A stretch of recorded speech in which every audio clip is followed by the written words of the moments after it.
খটখটে শুষ্ক মাটি আর উঁচু নিচু টিলায় সাজানো বরেন্দ্র অঞ্চল।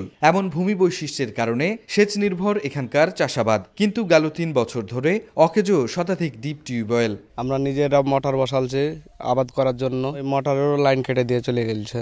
পানি পেলে পরে মালটা একটু বড় হবে, সাইজ হবে, গাছটা ভালো থাকবে। সেচ সমস্যা যখন প্রকট, তখন ব্যক্তি মালিকানায় পাম্প স্থাপন ও বিদ্যুৎ সংযোগ পাচ্ছেন না বাগান মালিকরা। ২০১২ সাল থেকে পাম্প স্থাপনে বরেন্দ্র বহুমুখী উন্নয়ন কর্তৃপক্ষের নীতিগত বাধা ও মন্ত্রণালয়ের নিষেধাজ্ঞা রয়েছে। অনেকে বাড়ি থেকে সেচে বিভিন্ন জায়গায় পানি দিচ্ছে, এটা অবৈধ, সেটা আমরা বিচ্ছিন্ন করতেছি। পানির লেয়ার নিচে যাওয়ার কারণে এটা মন্ত্রণালয়ের সিদ্ধান্ত আছে।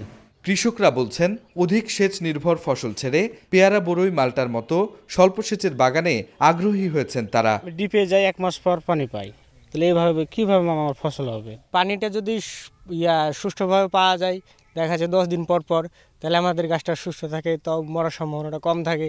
এমন পরিস্থিতিতে উপজেলা সেচ কমিটি ও গোদাগাড়ী উপজেলার প্রধান নির্বাহী জানালেন, ক্ষতিগ্রস্ত কৃষক আবেদন করলে তথ্য যাচাই বাছাই শেষে ব্যক্তিগত পাম্প স্থাপনের বিষয়টি বিবেচনা করা হবে।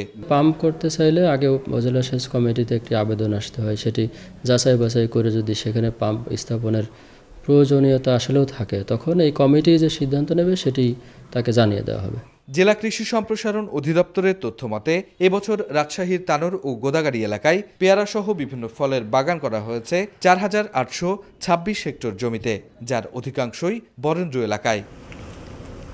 রাকিবুল হাসান, সময় সংবাদ, রাজশাহী।